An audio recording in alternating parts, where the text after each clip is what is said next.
नाशिकच्या जुना आग्रा रोड नजीक असलेले कालिका मातेचे मंदिर म्हणजे नाशिकच्या वैभवातील एक मानाचे पान आहे। नवरात्रीच्या दिवसात नाशिकचे सर्व रस्ते कालिकेच्या मंदिराकडे जातात असे म्हणतात।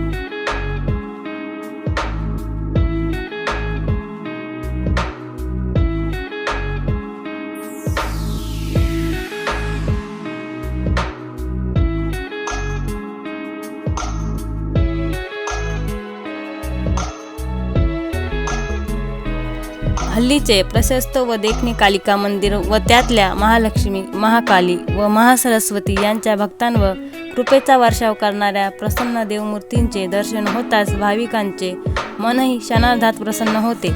मंदिराचा गाभाराही चांदीच्या कलाकुसरयुक्त पत्र्याने सुशोभित करण्यात आला आहे।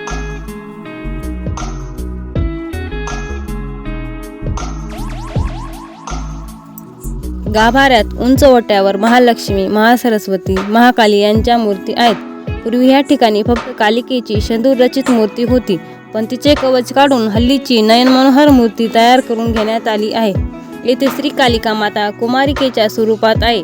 तिचे स्वरूप चंडिकेसारखे उग्र नसून एखाद्या लहान बालिकेसारखे अतिशय लोभस आणि सात्विक आहे। देवीच्या मागे 9 फण्यांचा शेषनाग दिसतो आहे। तिच्या पायाखाली 3 राक्षसांची मुंडकी आहेत। त्यावर कालिका देवी उभी आहे। तिच्या उजव्या बाजूच्या हातात त्रिशूल व तलवार तर डाव्या बाजूच्या हातात डमरू व खडग आहे। तसेच कमंडलू सारखे भांडे देखील आहे। मनाला शांतता मिळवून देणारे मंदिर कसे सुंदर, प्रशस्त, निवांत व स्वच्छ असावे याचे चालते बोलते उदाहरण म्हणजे नाशिकचे श्री कालिका मंदिर होय।